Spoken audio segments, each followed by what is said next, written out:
Testing 1, 2, 3, 4, 5, 6, 7, 8, 9, and 10. Take a deep breath in, and as you breathe in a feeling of calm and relaxation, and as you exhale, close your eyes and enable your body to release any tension in your outward breath.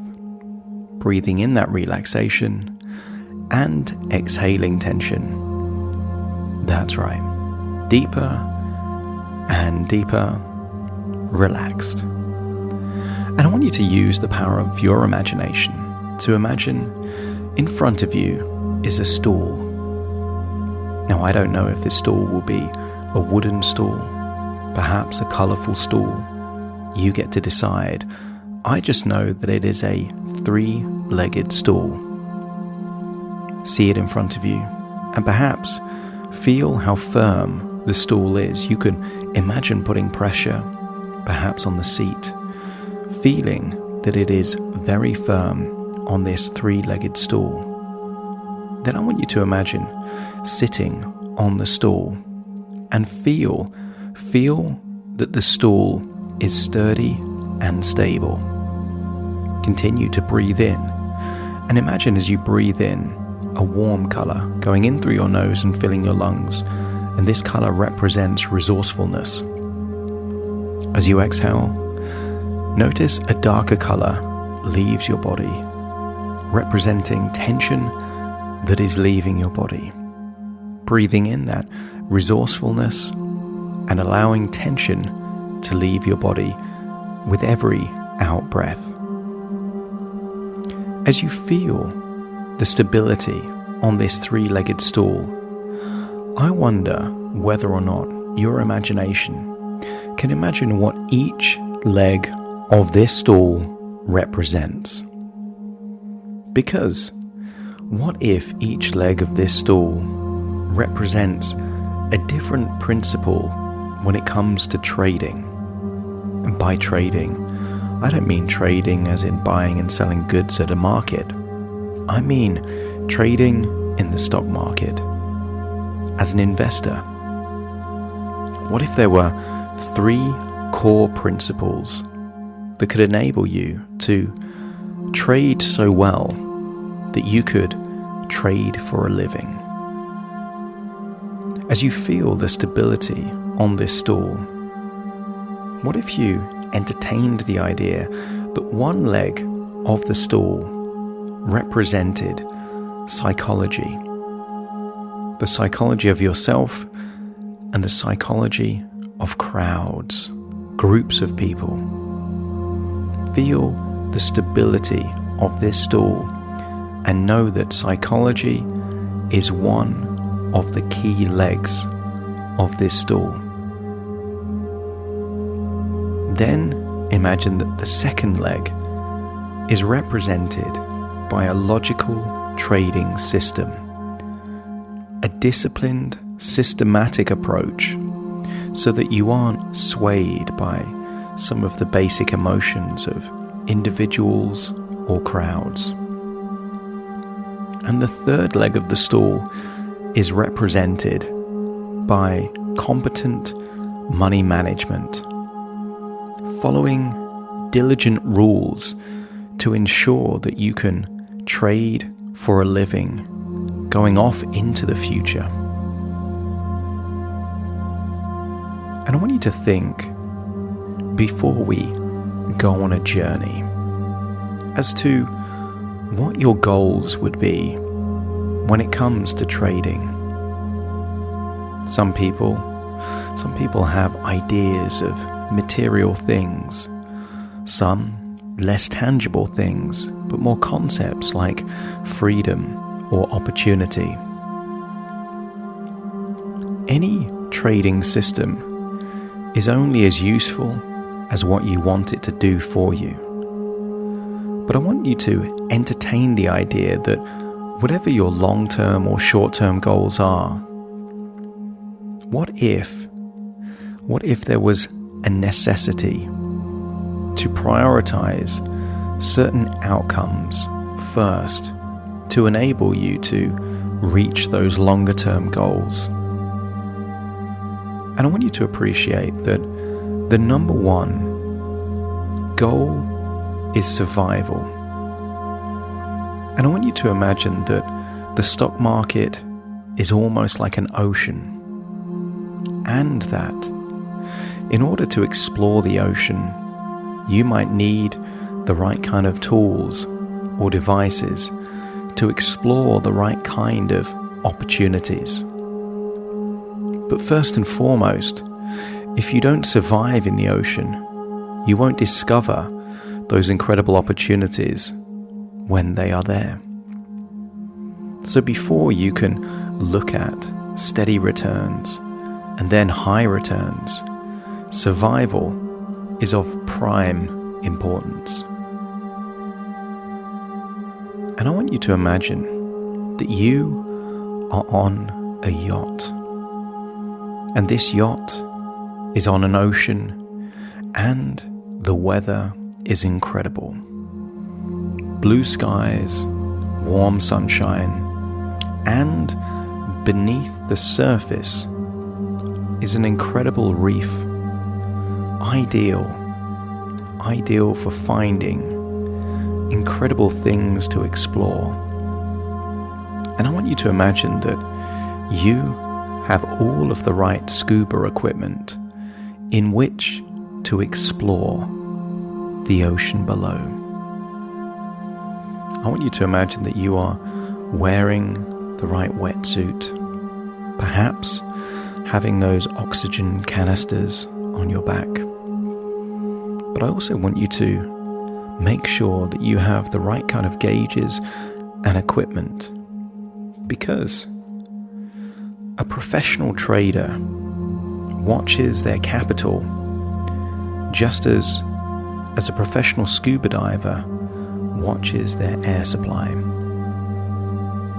And as you are about to take a dive beneath the surface of the water, I want you to get an overall sense that you have the necessary skills to be a scuba diver, because you wouldn't dive into an ocean without having the basic training to know what the gauges mean, to know how to decompress your oxygen supply, to know what the dials and gauges mean as to how much time you have underwater. And I want you to imagine that where you are about to scuba dive is a strange place. It's a strange place because in this particular ocean, there are sharks and there are also piranhas. And although piranhas are normally in fresh water, for the sake of your imagination, imagine that this ocean contains both sharks and piranhas. And I wonder what it would be like to imagine diving underwater and seeing a reckless diver. See this diver not looking at their oxygen or air supply, and see them just pursuing whatever shiny things they look like they can see in the reef, following pretty or extravagant fish wherever they go by. This reckless diver allows their emotions to decide where they will swim and what direction they will go in. And this reckless diver does not look at their air supply, and also is not paying attention to the threats or dangers around them. Notice as this reckless diver starts swimming towards some piranhas, and these piranhas start taking tiny bites. Now, although you would expect this reckless diver at the point where he's been bitten to perhaps take on more responsibility, more caution, you are surprised to see that this reckless diver does no such thing. In fact, continues to try and look for treasure in the reef, even though the piranhas are taking more and more bites out of the scuba diver. As you notice that the scuba diver is starting to lose blood and perhaps lose body parts, it reaches a point where the survival of the scuba diver is not guaranteed. As he loses blood, he can no longer continue to swim. And just imagine that the rest of the piranhas eat this scuba diver. And then to the left you see another reckless diver. And this reckless diver is also being led by his emotions. There is no plan, no goal, no systematic way to identify where the opportunities could be within this reef or under the surface of the water. And I want you to see a shark getting closer to this reckless diver. And the reckless diver takes a big chunk out of this scuba diver. And perhaps this chunk is just big enough to wound the scuba diver, but not to kill the scuba diver. Perhaps just around about 2% of this reckless scuba diver. And even though this scuba diver has lost a chunk, he continues to look for shiny bits of treasure there hidden in the reef. And before he knows it, another bite is taken, but this time it's bigger than 2% of his body size. And again, you see that the survival of the scuba diver is not guaranteed. I want you to see that there are more experienced scuba divers also swimming under the surface of the water. And each of these scuba divers follows two rules very diligently: the 2% rule and the 6% rule. And although you're under the surface of the water, you are safe in a cage where piranhas or sharks cannot get close. You are simply an observer of both reckless and competent scuba divers under the surface of the water. And you see these professional scuba divers that follow this 2% and 6% rule. The 2% rule simply states that these scuba divers will not risk any more than 2% of their total. And if they were trading, this would be 2% of their capital, rather than 2% of their body mass. Meaning that even if there was a shark-sized bite taken, they would meet the number one priority of trading, which is survival. Any trader will not risk more than 2% of their total capital on a single trade. And then you see these professional scuba divers swimming around piranhas, and occasionally you see the piranhas taking nibbles from the scuba divers. But those nibbles are small, and the scuba divers that are professionals follow the 6% rule, which is simply that if too many bites are taken in one swim, then they will return back to the yacht above the surface of the water. And in trading terms, these professional traders will not risk more than 6% of their total capital in any single month. Because these professional traders are professionals. They know that survival comes first, and that the markets sometimes don't follow the trends or the predictions, whether that is from the right metrics and analytics or not. Surprises can always happen. The 2% rule ensures that any trader cannot risk everything in a single trade, and the 6% rule means that in a bad run, they have enough time to reflect, refine, relook at their strategy, so that the following month they have the wisdom and experience to be an even more competent trader. This element of money management is just one of the 3 legs of the stool that you can imagine that you're still sitting on, breathing in that resourceful breath and exhaling any tension. But as part of that overall goal, many professional traders will operate from a stop loss, meaning that they limit their risk at the point where they make the trade, so that if the stop loss is placed at the point of the trade, they can only lose a maximum of 2% on any single trade. But the truly smart investor moves the stop loss in the direction of the trade.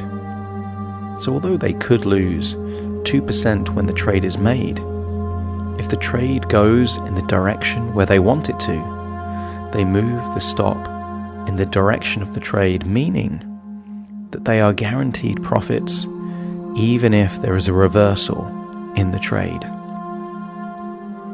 This strong element of money management can ensure survival, and with survival, meaning that you can fight another day or swim another swim, gives you the opportunity to then refine a logical trading system so that survival is guaranteed, giving you the opportunity to then focus on steady returns with the possibility of high returns. And I want you to imagine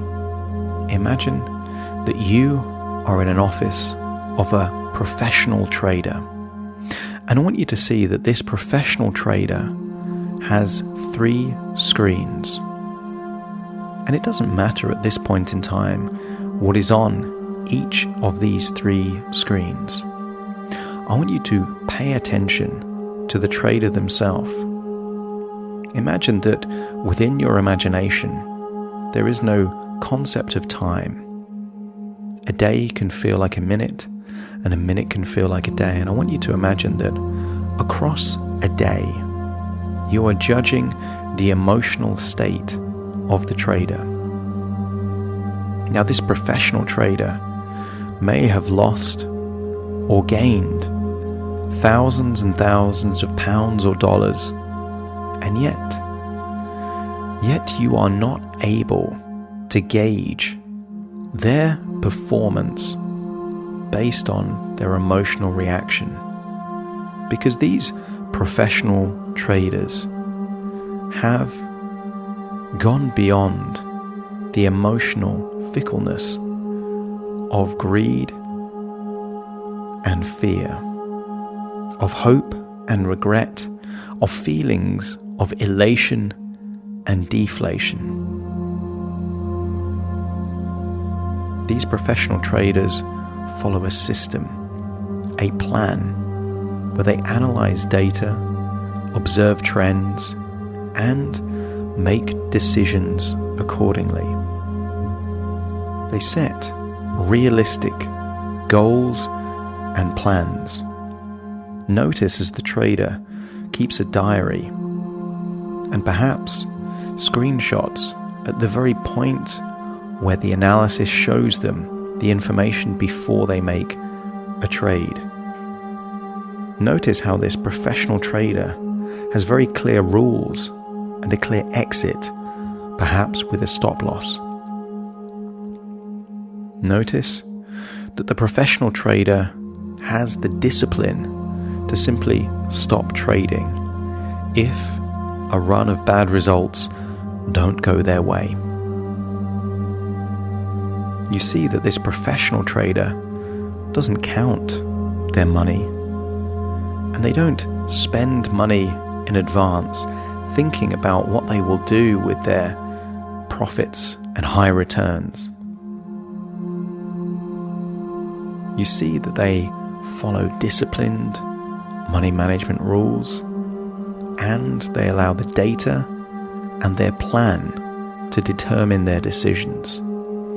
I want you to imagine that this professional trader that you are observing represents the highest level of competence, diligence, and emotional stability when it comes to trading.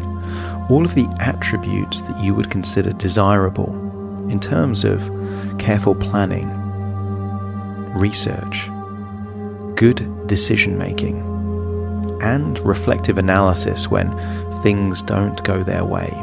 And I want you to imagine stepping into their body, feeling how it feels to be a professional, knowing that many traders are more like gamblers at a casino, hoping that things go their way, but feel what it feels like to be a professional. And perhaps as you're sat in that chair, in the body of a professional trader, knowing that you can trade for a living, and maybe you can see 3 screens there in front of you, each screen giving you a different time perspective, enabling you to see trends from different perspectives.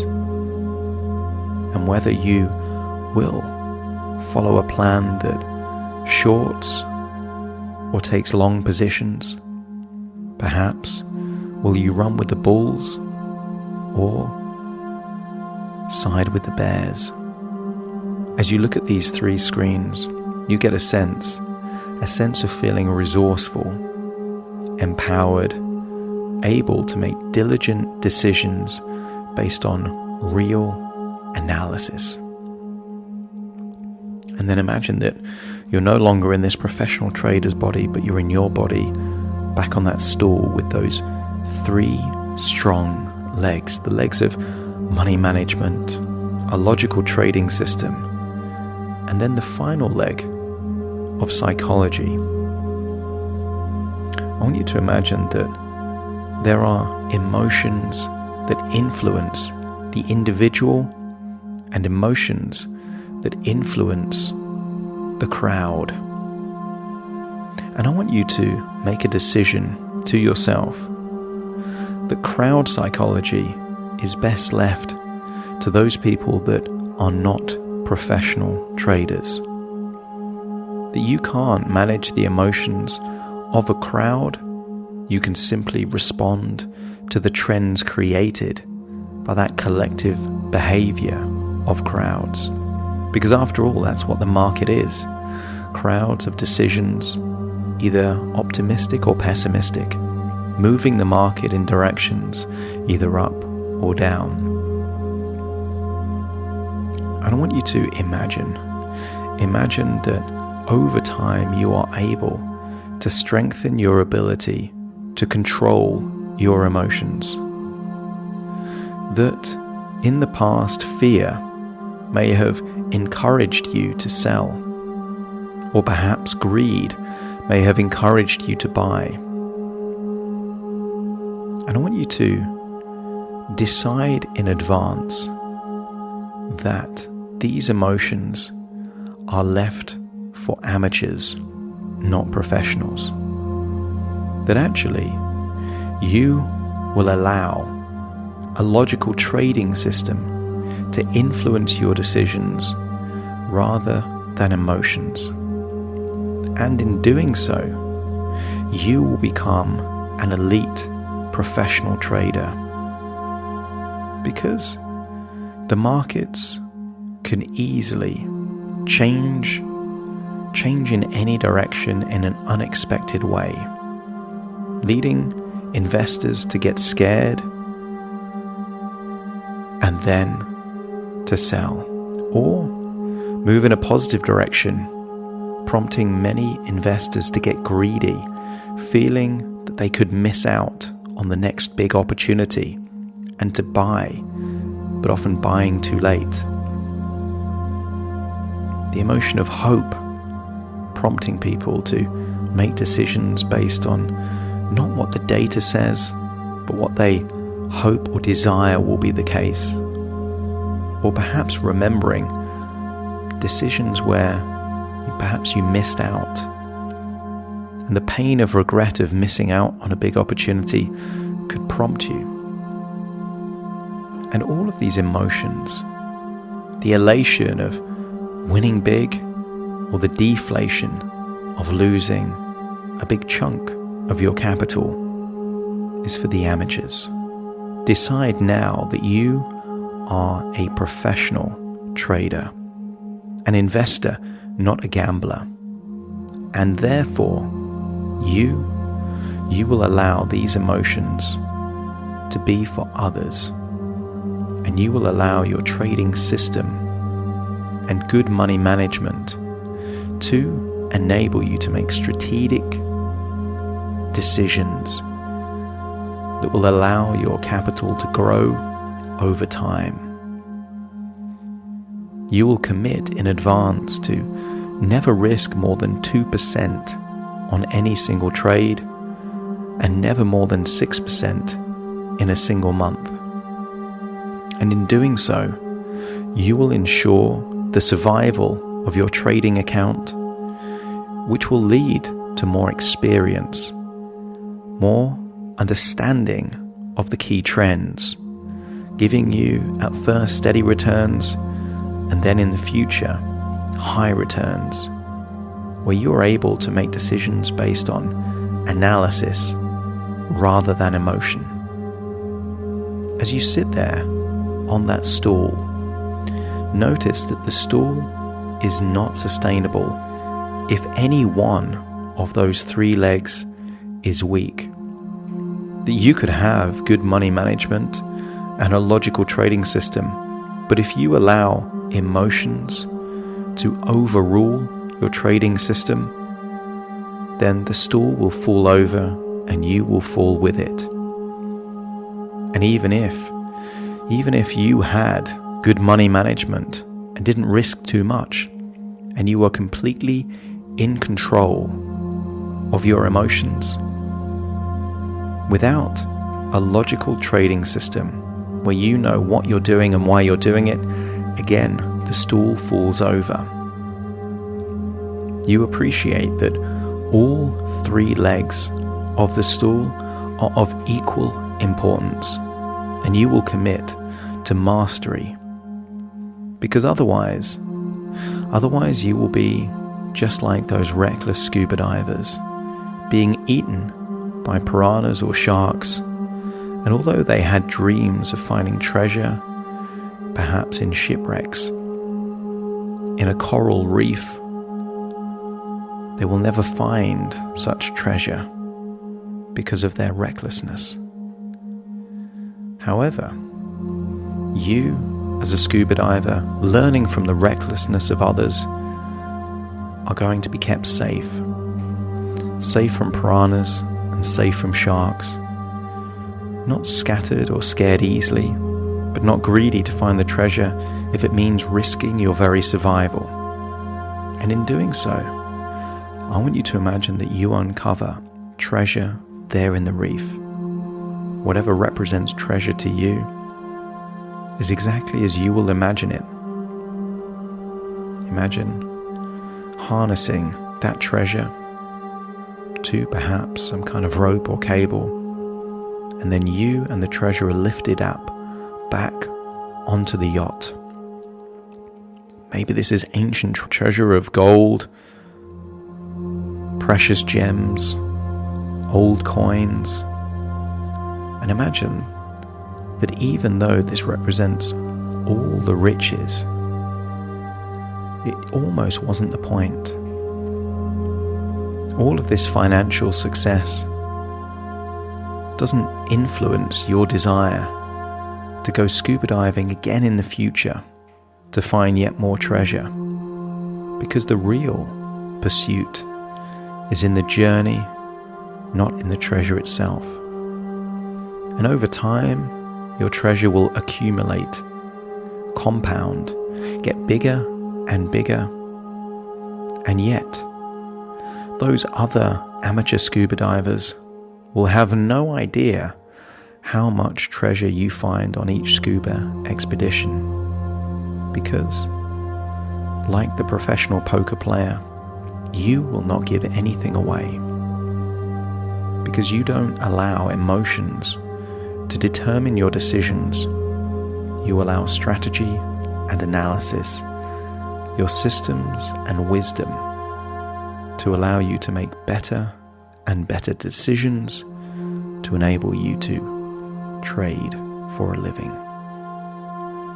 In a few moments' time, I will count from 1 to 10 to awaken you. You will awaken with a feeling of resourcefulness, a feeling that your psychology individually will enable you to make great decisions.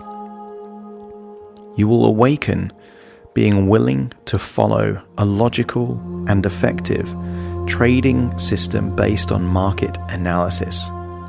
And you will awaken with the desire to have highly disciplined money management, ensuring your survival, followed by initially steady returns and then finally high returns, giving you the ability to ensure your long-term goals are achieved. Starting to count to awaken you. 1, 2, 3, waking up. 4, 5, 6, more alert. 7, 8, open your eyes, open your eyes. 9, 10, wide awake, wide awake, wide awake.